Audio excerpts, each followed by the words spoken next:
오늘은 부활주일입니다. 우리 예수님께서 사망 권세 이기시고 또 우리의 죄를 대속하셨음을 믿으시는 저와 여러분이 되시기를 소망합니다. 아멘. 인간은 생각하는 갈대라고 정의한 철학자, 또 수학자, 과학자인 또 작가인 파스칼은 성령의 불을 체험한 31살 때 그때부터 예수 그리스도를 깊이 사모했다고 합니다. 그리고 그의 이름은 특히 파스칼이라는 이름이 프랑스어의 유언으로 보면 파스칼리스라는 부활절이란 이름의 뜻을 가지고 있다고 합니다. 이것은 바로 부활절에 태어난 아이들에게 이름을 붙인 표현이었다고 하는데요. 그렇게 보면 이 파스칼이라고 하는 위대한 인물은 어렸을 때부터 태어날 때부터 부활절이란 이름을 가지고 태어난 것입니다. 그가 인생의 문제들에 직면하고 있는 모든 성도들에게 도움이 될 만한 기도문을 썼는데요. 그 기도문이 이렇다고 합니다. 주님, 큰 일들을 마치 작은 일처럼 하도록 도와주소서.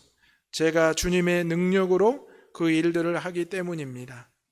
그리고 작은 일들을 마치 큰 일처럼 하도록 도와주소서. 제가 주님의 이름으로 그 일들을 하기 때문입니다. 여러분, 이제 우리는 부활하신 주님을 만났고 주님의 이름과 주님의 능력으로 이 모든 일의 증인이 되었음을 소망합니다. 아멘. 오늘 예수님께서는 제자들을 친히 찾아오셨습니다. 오늘 말씀에 앞서서 내용을 보게 되면 예수님께서 11제자에게 찾아오셔서 그들에게 평안과 위로의 인사를 건네고 계십니다. 오늘 예수님께서 저와 여러분에게 찾아오셨고 부활의 인사를 건네셨음을 저와 여러분이 믿으시며 이 하루를 또 한 주간을 보내시기를 소망합니다. 아멘. 오늘 예수님께서는 우리에게 이 모든 일의 증인이라고 말씀하시면서 첫 번째로 하나님 말씀대로 이루시기 위함이라고 말씀하셨습니다. 오늘 말씀의 44절을 다시 한번 읽어보겠습니다. 시작. 또 이르시되 내가 너희와 함께 있을 때에 너희에게 말한 바 곧 모세의 율법과 선지자의 글과 시편에 나를 가리켜 기록된 모든 것이 이루어져야 하리라 한 말이 이것이라 하시고. 아멘. 우리가 예배 시간 중에 교동문을 읽었는데요. 134번 그 내용을 보게 되면 성경대로 이렇게 되었다라고 고백합니다. 오늘 말씀에서도 예수님께서는 이러한 모든 것이 하나님께서 너희에게 말씀하신 바 그대로 이루어졌다라고 말씀합니다.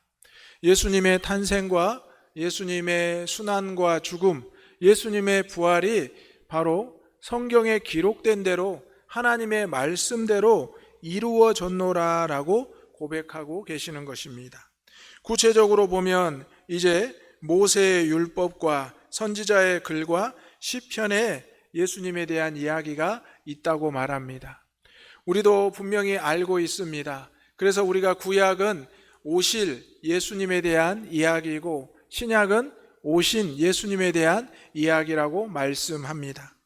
하나님께서 창세기 3장 15절부터 여자의 후손이 뱀의 머리를 밟아 상하게 할 것이다 라고 말씀하신 그 이후부터 메시아에 대한 언약이 계속해서 기록되어 있는 것입니다.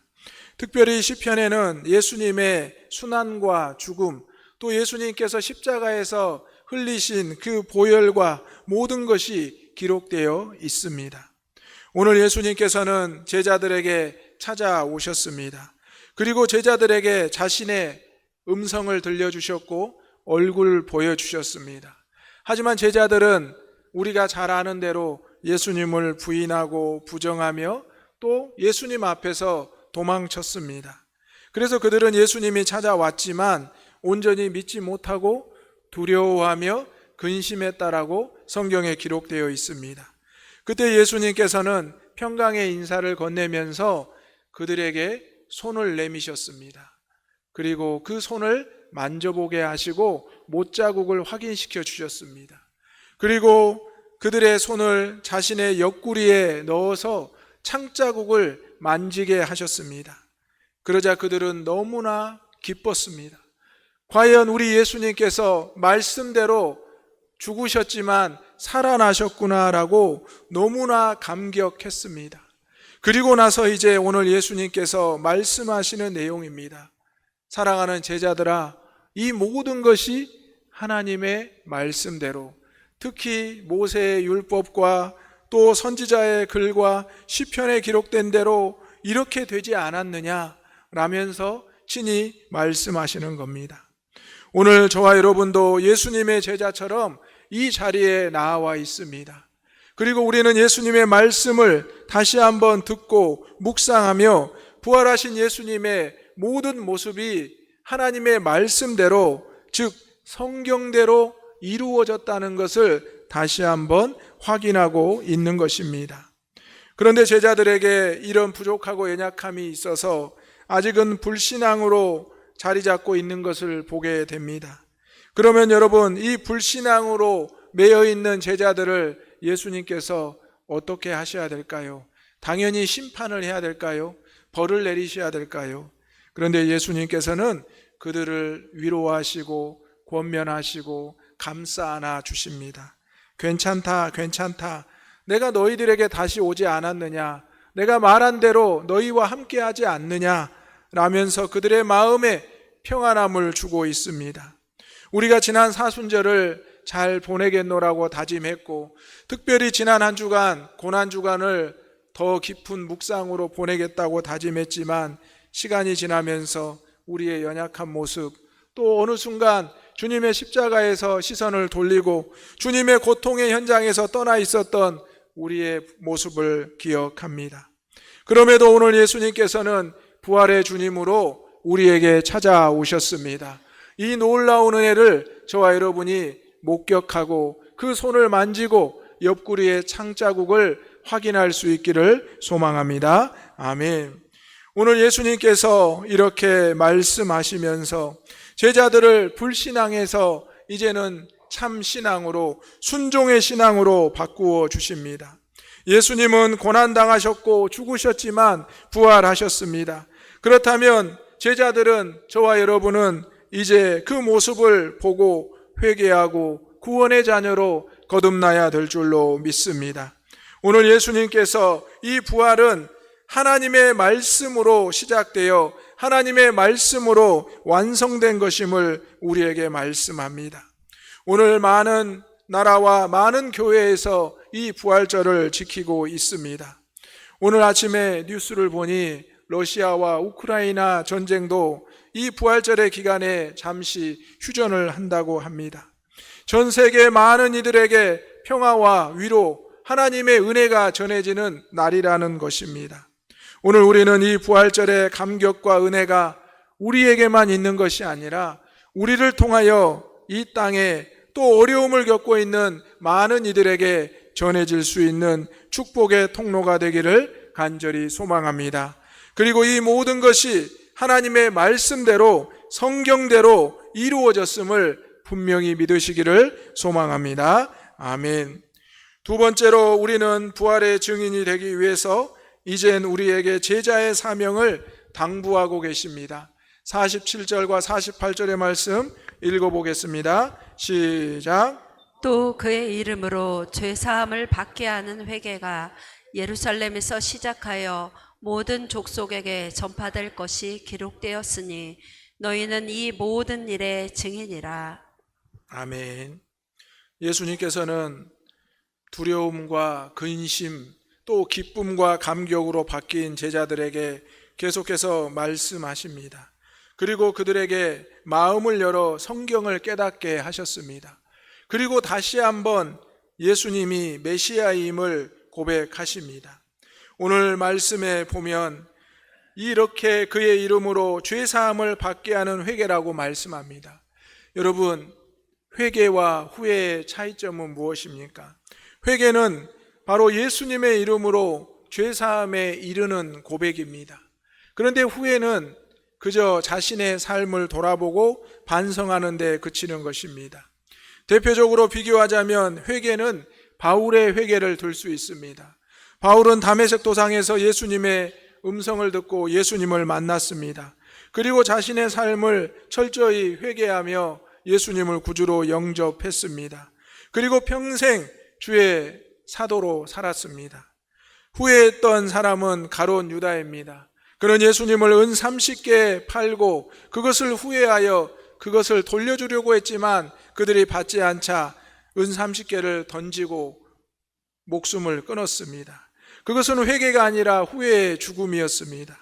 오늘 예수님께서는 사망 권세에 이기시고 부활하신 그 모습으로 제자들에게 찾아오셨습니다.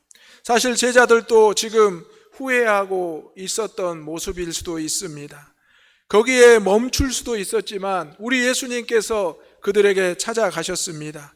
그리고 그리스도의 이름으로 죄사함에 이르는 회개를 말씀하고 있는 것입니다. 그저 그들에게 나의 모습을 보았으니 이제 나를 증거하라고 그치지 아니하고 오늘 분명히 말씀하시기를 그의 이름으로 죄사함을 받기는 회개가 예루살렘에서 시작하여 모든 족속에게 전파될 것임이라. 바로 이것은 복음의 전파가 어떻게 시작되고 이루어져야 되는지를 말씀하는 겁니다. 복음의 전파는 오직 예수님의 이름으로 가능한 줄 믿으시기 바랍니다. 예수님의 이름으로 죄사함에 이르는 회개가 있을 때 가능한 줄로 믿습니다. 아멘. 세상 사람들도 후회하고 반성합니다. 또 그것을 많이 돌이킵니다. 그래서 그것이 우리는 회개라고 생각하기도 합니다. 하지만 신앙 안에서 회개는 주님을 만나고 주님의 이름과 능력을 의지하는 것이 참된 회개입니다. 서두에도 말씀드렸듯이 파스칼이 고백했던 기도, 주의 이름으로 주의 능력으로 행하는 것이 내가 작은 일을 행하여도 큰 일이 되고 큰 일을 행하여도 작은 일이 된다는 신앙의 고백입니다. 오늘 우리가 부활하신 예수님을 만났다면 이제 우리는 제자의 사명을 다시 한번 위임받은 것입니다. 예수님의 제자들은 3년 동안 예수님과 동거동락했지만 그들은 막상 예수님의 죽음 앞에 도망쳤습니다. 그러나 이제 예수님의 부활하신 모습 앞에 그들은 예수님 앞에서 도망치지 않습니다. 오히려 이제 예수님을 끝까지 의지하겠노라 믿겠노라 다짐합니다. 오늘 저와 여러분도 다시 한번 주의 전에 나와 부활하신 주님을 만나고 있습니다. 우리가 주님을 찾은 것 같지만 그렇지 않습니다. 우리 주님께서 우리에게 찾아오신 줄 믿으시기를 바랍니다. 우리 주님께서는 11 제자에게 찾아오셨고 또 500여 성도들에게 단번에 보이시기도 하셨습니다. 또 여러 많은 제자들과 성도들과 함께 식사도 하시고 또 말씀도 나누셨습니다. 예수님이 하나님의 아들로 살아났다는 것을 성경대로 말씀대로 이루어졌다는 것을 그들에게 직접 경험하게 하셨다는 것입니다. 이제 저와 여러분도 오늘 이 부활절을 보내면서 다시 한번 주님의 제자로서 거듭나기를 소망합니다. 우리 예수님께서 다시 알려주시고 가르쳐 주시는 그 말씀, 오늘 46절에 보면 또 이르시되 이같이 그리스도가 고난을 받고 제3일에 죽은 자 가운데서 살아날 것과, 여러분 이것은 부활하신 예수님께서 이미 제자들에게 3번이나 몇 차례나 말씀했습니다. 그런데 우리는 그것을 막상 경험하기 전에는 믿지 않습니다. 어제도 우리 교회에서 또 결혼식이 있었는데요. 오늘 신랑 신부가 참석을 했는데 결혼하기 전에 많은 결혼식을 참석해보고 많은 주변의 선배들과 부모님에게 조언을 받지만 결혼식이 되면 어떻게 해야 될지 잘 감이 오지 않습니다. 그런데 막상 결혼식이 되면 정신이 하나도 없고 얼마나 분주하고 바쁜지 경험하게 됩니다. 우리가 인생에 있어서 중요한 일을 경험할 때 많은 이들로부터 조언을 받고 또 많은 이들로부터 도움을 받습니다. 그런데 막상 우리가 그것을 경험하기 전까지는 그것을 온전히 감당할 수 있다 생각하지만 막상 되면 쉽지는 않습니다. 하물며 이렇게 세상의 일조차도 우리가 감당하기 어려운데 주님의 십자가의 죽음과 부활을 감당하는 것이 여러분 얼마나 어렵겠습니까? 혹시 여러분 제자들을 속으로 책망하시고 욕하셨습니까? 예수님과 그렇게 잘 지냈으면서 어떻게 배신했을까? 어떻게 배반했을까? 그런데 여러분, 우리가 막상 그 자리에 있었다고 생각해 보십시오. 우리는 그렇게 하질 않을 자신이 있습니까? 오늘 예수님께서는 이렇게 연약하고 부족한 제자들에게, 저와 여러분에게 걱정 말라 다시 찾아오셨습니다. 그리고 다시 한번 말씀하십니다. 십자가에 죽으시기 전에 3번이나 말씀하셨지만 부활하신 후에 또 말씀하십니다. 그리스도가 고난을 받고 제3일에 죽은 자 가운데서 살아날 것이라. 이제 여러분이 이 말씀을 분명히 믿으시기를 소망합니다. 아멘. 그리고 이것을 우리가 전하는 것이 전도요, 선교라는 것입니다. 오늘 예수님께서는 제자들에게 다시 한번 사명을 주십니다. 그것은 바로 회개를 포함한 복음을 전파하는 것입니다. 오늘 제자들을 안심시키고 함께 하시면서 자신의 부활의 모습을 그대로 보여주고 계십니다. 그리고 그들을 파송하기를 원하고 계십니다. 오늘 저와 여러분은 이제 이 모든 일에 증인이 되었다는 예수님의 말씀을 꼭 붙잡고 살아가시기를 소망합니다. 아멘. 이 시간 한번 따라서 해보겠습니다. 너희는 이 모든 일의 증인이라. 아멘. 저와 여러분은 이제 부활의 증인이 되었습니다. 우리는 이 부활의 증인이 되었다는 것을 분명히 기억하면서 우리 평생 주님과 동행할 수 있기를 소망합니다. 아멘. 마지막으로 우리가 이 모든 일의 증인이 되기 위해서 하나님의 보내신 능력이 입혀지기를 사모하라고 하십니다. 하나님의 보내신 능력은 무엇입니까? 바로 성령입니다. 49절의 말씀 다 같이 읽어보겠습니다. 시작. 볼지어다 내가 내 아버지께서 약속하신 것을 너희에게 보내리니 너희는 위로부터 능력으로 입혀질 때까지 이 성에 머물라 하시니라. 아멘. 예수님은 제자들을 그냥 파송하지 않으십니다. 그냥 보내지 않으십니다. 이제 복음의 증인이 되어야 할 제자들에게 잠시 예루살렘 성에 머무르라 하십니다. 그러면서 말씀하시기를 내 아버지께서 약속하신 것을 너희에게 보내시리라. 여러분, 이것이 무엇입니까? 성령의 임재, 성령의 충만입니다. 과연 이 말씀대로 예수님이 승천하신 후에 제자들은 예루살렘 성에 머무르며 마가의 다락방에서 열심히 기도하기 시작했습니다. 그리고 마침내 오순절 성령이 임하였고 그들의 머리 위에 불의 혀 같은 것이 다 나타나기 시작했습니다. 그래서 그들은 알지 못하는, 자신들이 가보지 못한 각 나라 지방의 방언들을 행하기 시작했습니다. 놀라운 역사가 나타났다는 것입니다. 오늘 제자들에게, 오늘 저와 여러분에게도 하나님이 약속하신 보내신 성령이 입혀지기를 주님의 이름으로 축원합니다. 아멘. 우리는 어디에 가든지 그 장소에 맞는 옷을 입게 됩니다. 그것이 예의이고 격식에 맞다라고 합니다. 우리가 하나님의 말씀과 하나님의 아들 예수 그리스도 복음을 전하기 위해서 우리는 성령의 능력을 옷 입어야 한다는 것입니다.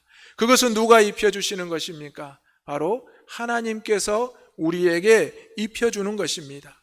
그것이 바로 성령의 임재이고 성령의 충만입니다. 그렇게 될 때 우리는 성령의 역사를 감당할 수 있는 것입니다. 오늘 예수님께서는 제자들에게 와서 제자들을 단순히 위로하시고 끝나는 것이 아니었습니다.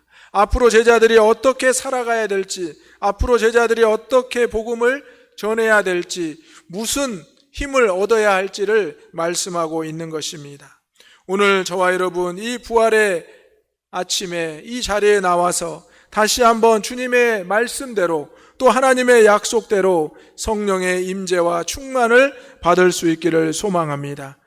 우리는 아직 두려움에 의심에 머물러 있을 수도 있습니다. 하지만 오늘 예수님께서는 우리에게 찾아오셨고 오늘 우리에게 믿음 없는 자가 되지 말고 믿는 자가 되어 전하라 말씀하십니다. 그리고 그것을 우리의 힘이 아닌 하나님의 능력으로 감당하라 말씀하십니다. 오늘 이 부활의 아침에 우리 주님이 말씀하신 이 내용을 꼭 기억하면서 살아갈 수 있기를 소망합니다. 아멘. 고린도전서 15장 20절의 말씀을 읽어보겠습니다. 시작. 그러나 이제 그리스도께서 죽은 자 가운데서 다시 살아나사 잠자는 자들의 첫 열매가 되셨도다. 아멘. 사도 바울은 자신의 삶에 찾아오신 예수님을 증거하며 전하였습니다. 물론 사도 바울은 직접적인 제자가 아니었지만 사도 바울은 내가 예수님을 만났노라, 내가 예수님의 음성을 들었노라 고백하며 예수님의 부활을 담대하게 증거했습니다.